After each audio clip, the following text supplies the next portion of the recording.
aku itu bertemu dengan orang bernama Arai. Orang bernama Arai itu sekitar tahun 97. Arai masih SMA itu artinya. Arai masih SMA. Aku bertemu dengan Arai, dikenalkan oleh si adikku Imam. Nah, dengan Arai ini kami pampangan lah. Arai ini aslinya dulu dari Jakarta Barat, dari Meruya. Lalu memutuskan nih, aku berdua, yuk bikin band yuk. Nah, gitu. Bikin band yuk.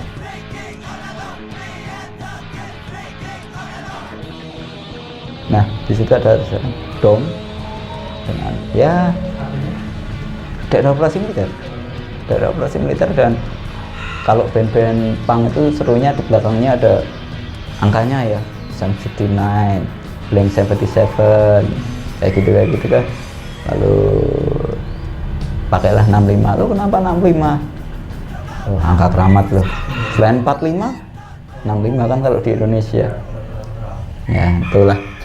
Kami paling seneng ya The Explode, GB8, Discharge, Peter and the Dusty Babies. Kalau Imam nyebutnya UK82 ya. Lalu kami garap The Explode.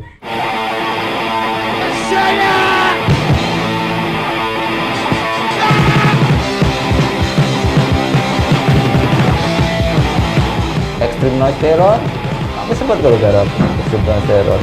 Nggak tahu tuh fungsinya bener atau salah waktu itu, lebih ke situ. Tapi kami waktu itu udah dapat kaset-kaset dari temanku Wiro, kaset band OE seperti Sam 69, Coxsparer, banyak Foreskin, Last Resort. Tapi waktu itu kan zamannya kenceng nih. Tapi awal pertama posisimu basis? Pertama gitaris. Ya, pertama gitaris, vokalnya Arek. Basis siapa ya, lupa. Drummer aja lupa. Drummernya Dom, basisnya Dom di era awal itu udah lupa semua. Skip. Lupa.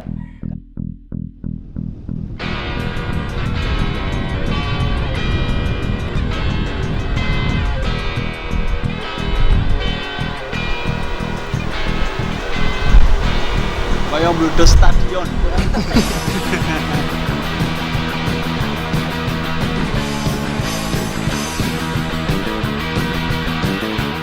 Itu Dom 65 aku lihat belum bikin lagu baru, mereka masih ngover tapi nggak ngerti. Aku nggak waktu itu aku fokus di bandku. Anan di Dom 65 ya udah satu tongkrongan tapi wes sendiri lah.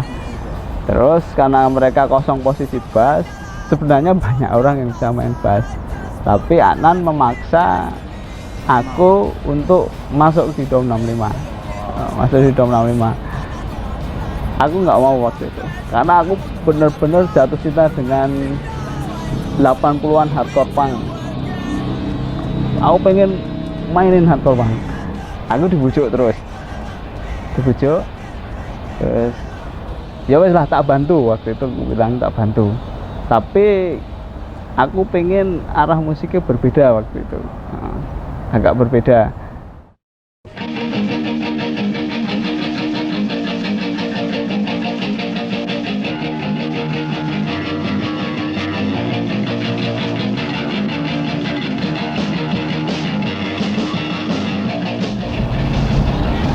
Saat itu juga aku berkenalan dengan Cognitive Jack.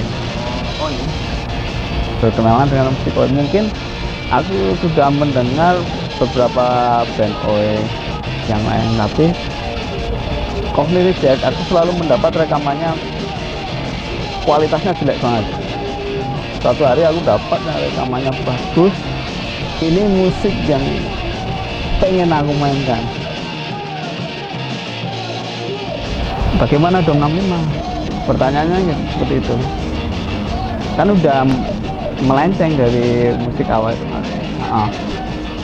Ke 90-an Arek menghilang. Arek nggak ngerti kemana.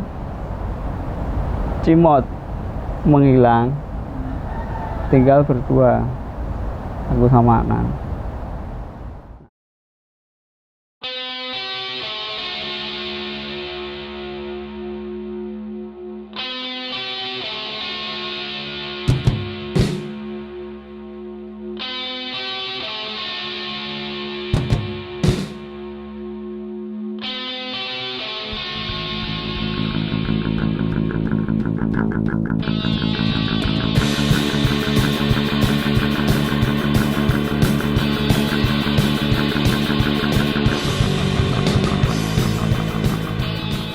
bingung tuh, wah masuk band berdua kalau manggung gimana.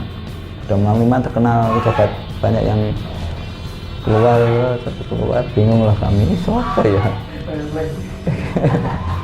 Oh, mending slang. Kami tiap album ganti personil loh. Nanti sampai yang terakhir ini, sampai single aja berapa personil? Iya, sampai yang tahun 2020 aja ini siapa?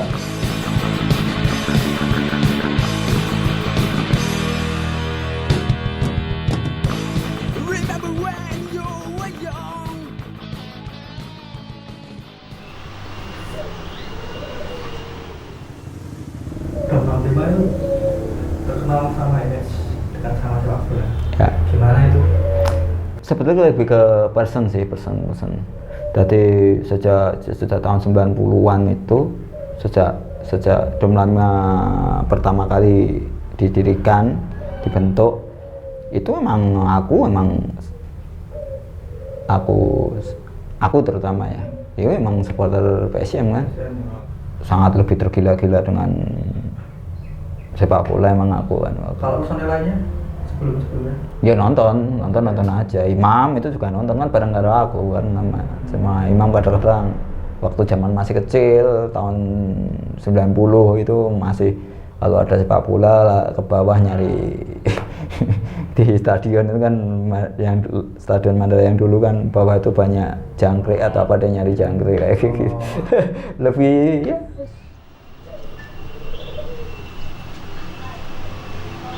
Nah, ini 2002 aku pingin bikin kompilasi, waktu itu kompilasi namanya Udah Pinati, dari band-band yang suka dengan sepak bola, band-band punk, yang suka dengan sepak bola. Aku ajak mereka, ayo bikin kompilasi yuk, dengan tema mendukung klub tim masing-masing. Nah, aku dan Anan sudah punya konsep baru dalam musik. Realino Record punya rencana untuk membuat kompilasi Oh in the Penalty yang melibatkan band punk se-Indonesia. Ya waktu itu se-Jawa lah. Cakupan kami baru 1 Jawa dok. Itu konsepnya arahnya ke sepak bola ya mas? Kompilasi. Oh in the Penalty adalah kompilasi band punk yang membuat lagu untuk klub sepak bola lokalnya, untuk timnya masing-masing.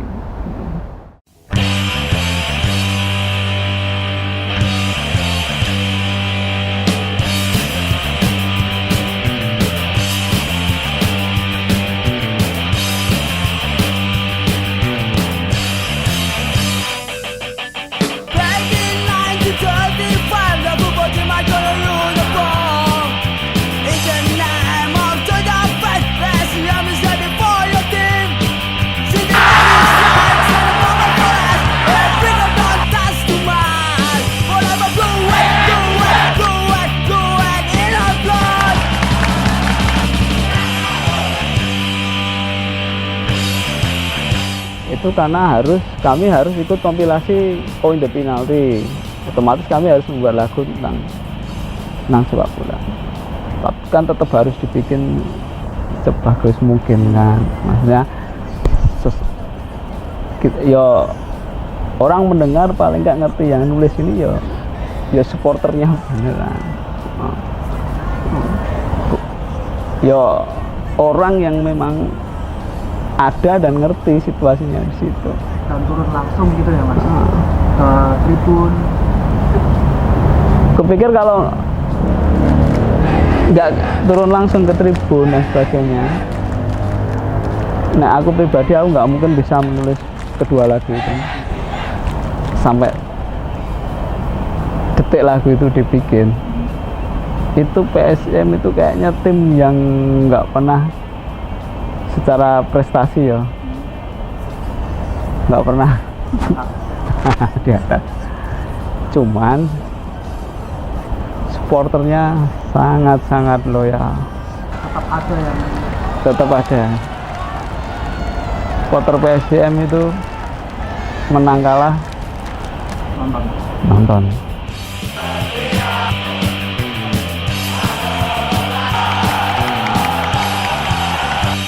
Stonewall. It's riot time and songs stuck my mind. Feel and afraid I've got no choice. There's so much go on. I feel that going on. This not my home. This is the way. Stonewall itu cerita tentang kerusuhan supporter sepak bola. Stonewall coming mission. Stonewall coming mission.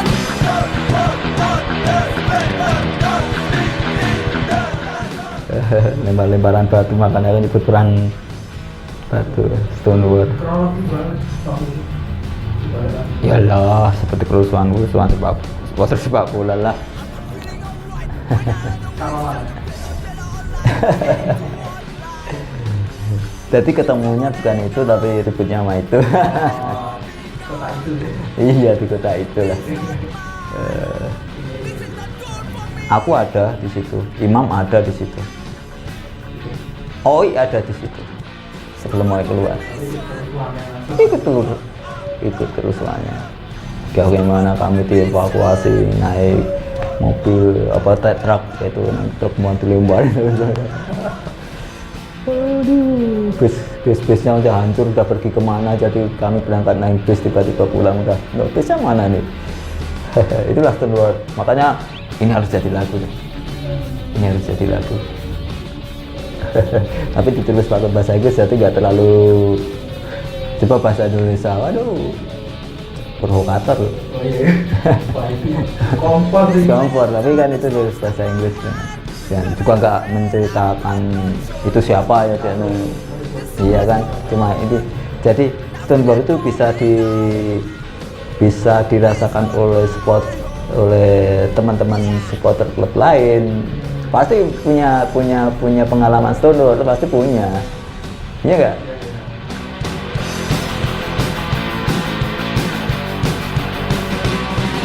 The best in the best, the best in the best, just for you and my city. The best in the best, the best in the best, just for you and my city. Whoa, 1, 2, 3, 4.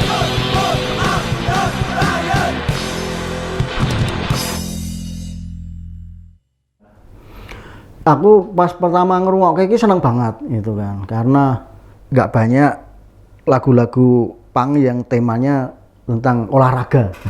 Gak usah sepak bola, jangan sepak bola dulu, olahraga. Jadi ki seneng ngono ki, wah ngomong ke olahraga, neng punk ngono sing waktu itu kan punk ora identik dengan olahraga gitu, bocah sing ora tau olahraga ngono gitu.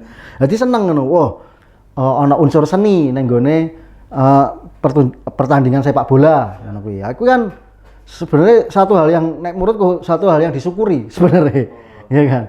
Nah, terus ya kuwi hal sing lumrah dan wajar dan sangat menyenangkan kuwi sebenarnya ya. Karena kemudian yang tadinya pertunjukan musik punk sing nonton ya mung bocah punk tok, saiki sing nonton macam-macam ngono kuwi. Kan sebenarnya kuwi menyenangkan gitu.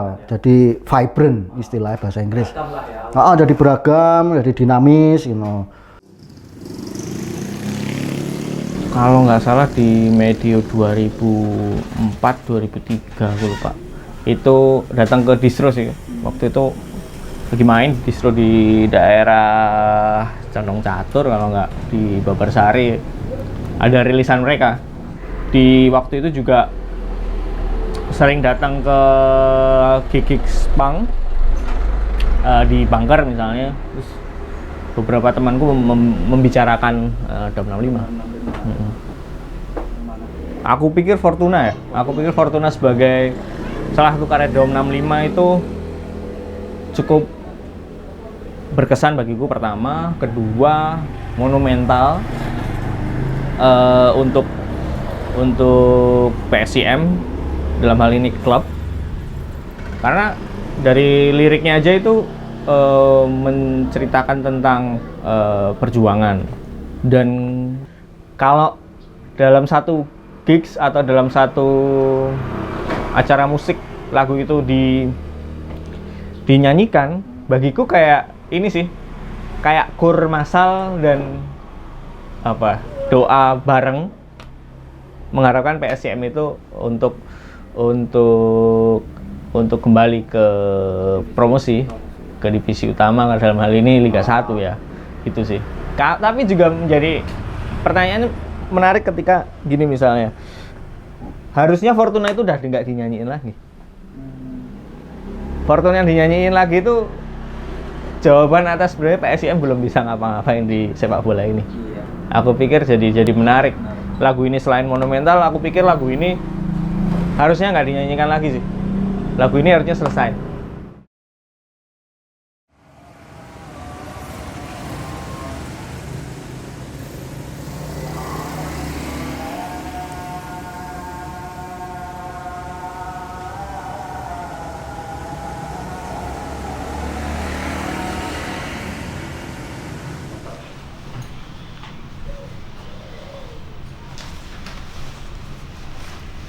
Lewat kampung gue.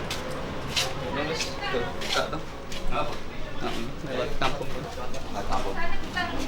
Wih.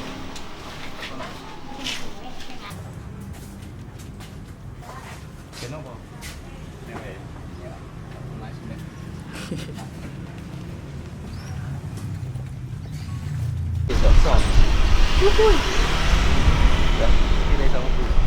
Selamat datang di RT 30. Selamat datang di RT 30 RT 9. Iya. Kampung Semati Kulon. Nah, sini masuknya wilayah kampung kami. Masuknya RT 2.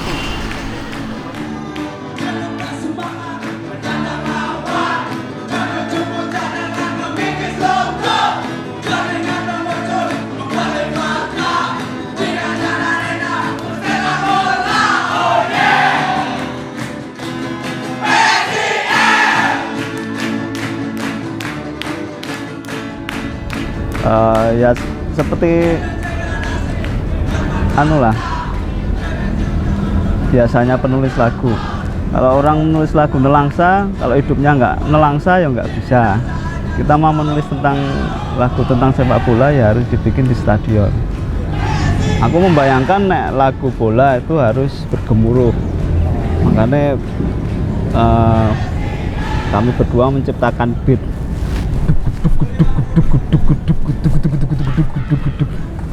Selain beatnya dapat, Anan bisa memainkan juga. Itu termasuk penting. Karena drummer dadakan. Waktu itu. Saya ngaku lirik itu kita temukan di belakang sini di tribun VIP sisi selatan.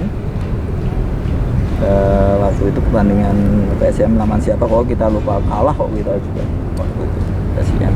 Nah, kita bikinnya sambil kelekaran itu, gitu. Karena yang nonton waktu itu pertandingan sekitar cuma 150 atau 200 penonton. Ya, tapi feel-nya dapat. Feel-nya dapat banget. Berarti yang nonton di situ tuh memang pecinta PSM yang benar-benar ya mau di atas mau di bawah, waktu di belangsak-belangsaknya ya kita tonton aja. Berarti nelangsane dapat ya? Iya dapat, file dapat. Makanya untuk liriknya agak naif tapi dapat filenya. Menyedihkan ya. Nah, iya, itu benar-benar persatuan sepak bola ini menang. Penuh kalah terus.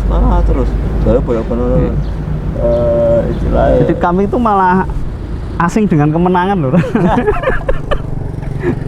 Kikuk dengan kemenangan. 13 tahun lagu Fortuna nggak dibawakan. Kenapa? Boleh dijawab lagi. Imam males membawakan. Ya kemudian kemudian punya drummer asal Solo. Itu udah kayak Alasannya itu 13 tahun nggak dibawakan. ya 13 tahun. Kemudian tapi memang tiap pentas di Jogja kadang ada yang minta ya. Orang yang waktu itu memang punya kompilasi Oh In The Penalty kadang-kadang meminta lagu itu. Tapi nggak pernah dikabulkan permintaannya. Tapi akhirnya semenjak 2014 yang dibawakan pertama kali itu sampai sekarang baru sering dibawakan. By request. Ya Asik. seperti Synchronize Fest sebenarnya itu nggak masuk di Nggak list masuk list. lagu yang akan dibawakan. Heeh. Tapi ada yang request. Kalau ada yang request. Siapa yang request? Wah, yang mana? Synchronize si Jimmy Multasamnya Upstairs itu. Kalau di acaranya TB16 apa namanya? Kalau di acara itu memang diharuskan membawakan Ya, lagu dibawakan. lagu klubnya masing-masing. Salah satu band asal Sukabumi yaitu Slowly Project yang mendapatkan tindakan kekerasan di Jakarta beberapa waktu yang lalu akhirnya bisa kembali ke Sukabumi dengan selamat. Seperti yang diberitakan sebelumnya, beberapa orang personil dan kru Slowly Project dan juga fans yang ikut ke acara tersebut dikeroyok dan mendapatkan luka-luka yang cukup serius. Bahkan 2 orang fans yang sebelumnya dinyatakan hilang juga telah kembali dengan selamat beberapa hari kemudian. Nah terus banyak yang mengeluhkan gara-gara sepak bola main band-bandan, main di luar kota mendapatkan intimidasi dan sebagainya. Mungkin 2000 kita udah digempur di gara-gara chaos dengan Aremania digempur di Kediri 99 main belum sampai tutup sudah diserbu. Tawuran masal anak-anak Jogja dengan anak-anak Malang. Itu yang datang dari Malang emang masa supporter apa anak? supporter Supporter dan ya, campur musisi ini. Iya, campur. Seru itu deket sini kejadian. Tahun 99 kami sudah 99. digempur. Penyerangannya pas di acara Acara musik. Acara musik. Heeh. Nah, kami baru naik panggung, mau genjreng langsung serbu. Kemudian tawuran masal. Ingat nggak sampai tawuran sampai jalan-jalan Ah. itu sampai jalan utama di Kediri itu sampai macet total itu. kerusakan alat. Nggak ada. Oh, zaman dulu belum ada yang band-bandan ya belum pakai. Tapi ada alat. panggungnya dijungker balik kan. Panggung kebalikan itu sama teman-teman Malang gitu. Tapi sekarang kalau ketemu teman-teman Malang itu jadi cerita yang menyenangkan. Jadi Lucu cerita sekali yang kalau cerita nostalgia Nostalgia. tentang itu. Bagaimana bermula di Mandala Krida, kemudian di acara pang-pangan di Kediri. Oh, berarti itu sebelum lagu Fortuna ada pun kamu udah mengalami hal kayak gitu ya? Iya, kan sudah saya bilang dari awal. Loh, kami ini supporter bola. Tuh. Ingat nggak? Kita main di Semarang. PSIM habis bentrok Wah, dengan iya. PSIS. Wah, horor. Horor. Digempur pedang. stadion pakai pedang-pedang. Enggak, kita di tempat acaranya. Heeh. Di tempat acaranya.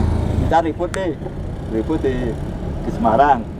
Tapi sudah sebelumnya itu memang terjadi gesekan antara supporter PSIM dengan supporter PSIS PSIS. Semarang. Nah, waktu itu ribut di dalam nih di sebuah acara di Semarang. Nah, jadi anak Jogja mukul anak Semarang nggak ngerti ya. Nah, pulang ke kampungnya cerita itu anak Jogja. Wah, wes. Dibawa pulanya. Warah. Wah, pedang-pedang. Horor asli. Imam langsung rambutnya, mam. Iya. Karena yang diburu yang rambutnya mohak. Kami mohak semua. Permasalahan-permasalahan yang dibawa oleh extended audience karena mereka sebenarnya bukan bagian saka komunitas musik punk ngono kuwi ya. Itu ki mau ada yang membawa mereka itu datang ke sini karena mereka ada yang relate dengan mereka ono sing ngomongke bal-balan ngono ya kan. Kemudian bocah-bocah iki teko, mereka datang membawa masalah-masalah di skenanya ngono kuwi ya kan. Kemudian ya nggak bisa ditahan kan hal seperti itu ngono toh.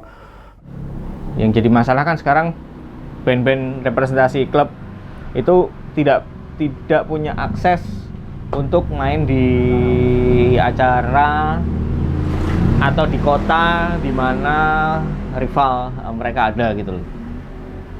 Ya kondisinya memang kayak gitu sih. Iya sebenarnya jadi bulet karena kita belum punya jawaban atas itu. Sudah sepantasnya gitu dari masing-masing pribadi gitu. Musik, pertunjukan musik ya kan.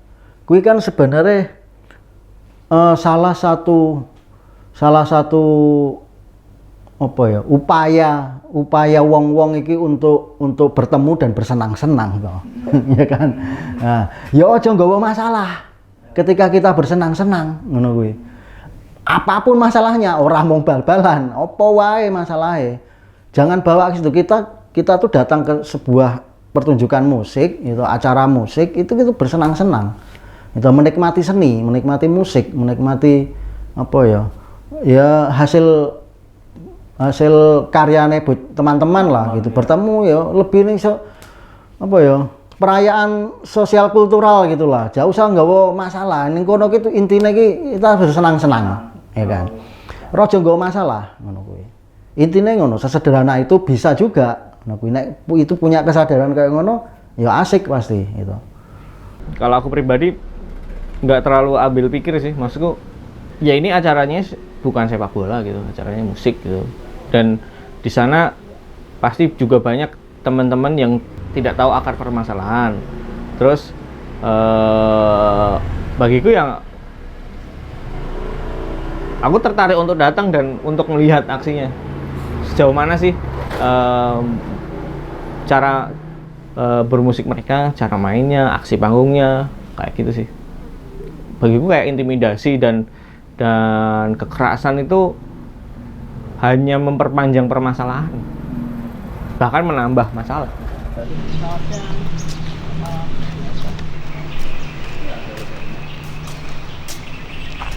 Dulu nggak seperti sekarang yang band A ini pendukung klub sepak bola A, main di kota B, A diserang, diintimidasi, di ini.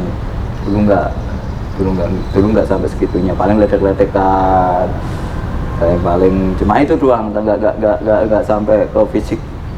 Berarti kalau yang tadi diceritain ketika kamu di Semarang, di mana? Itu masih biasa. Biasa. Itu masih biasa.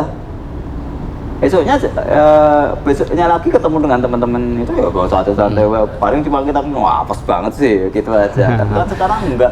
Tidak komplain waktu itu. Nah, tidak ada satupun yang komplain. Iya. Dan Sama aja. Sama aja dari dulu sampai sekarang rivalitas tuh sama aja.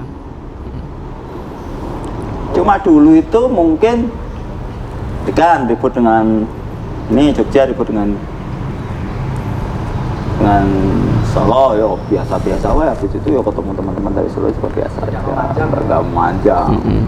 Tuh karena itu lagi dulu tidak ada yang sosmed apa nih keyboard warrior itu nggak ada.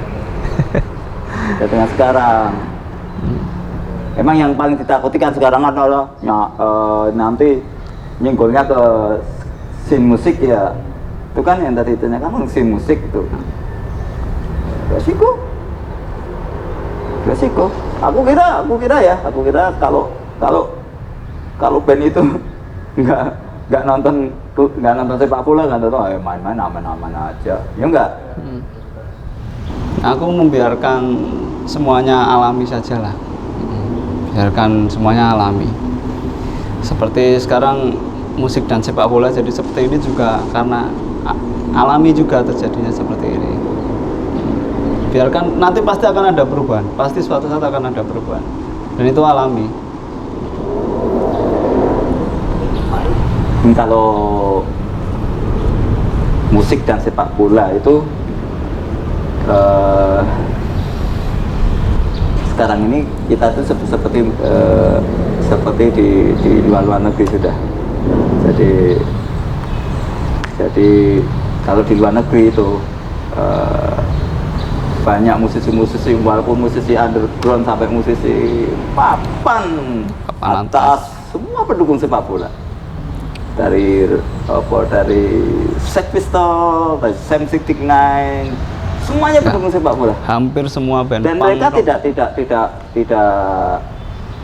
malu. Tidak malu untuk menyembunyikan identitas aku mendukung siapa itu nggak ada. Jadi menurutku ya kita seperti itu sekarang di Indonesia. Nah, aku pribadi aku ingin orang nggak hanya mengenal Dom 65 itu band yang dekat dengan sepak bola tok.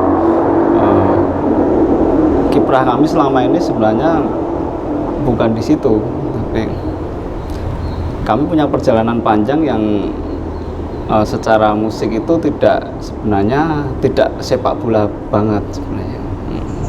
Jadi pasti menarik kalau kalian ingin mengenal Dom 65 ini lebih jauh, bagaimana perjalanannya, kupikir akan lebih menarik. Kalau aku pinginnya klub kesayanganku ini PSM Yogyakarta segera ke kasta yang lebih tinggi, dan itu akan sangat membahagiakan bagi aku dan teman-teman yang lain. Oke. Dom 65 tidak memainkan sepak bola, Dom 65 memainkan street punk. Oi, Fortuna untuk pertama kali untuk anak.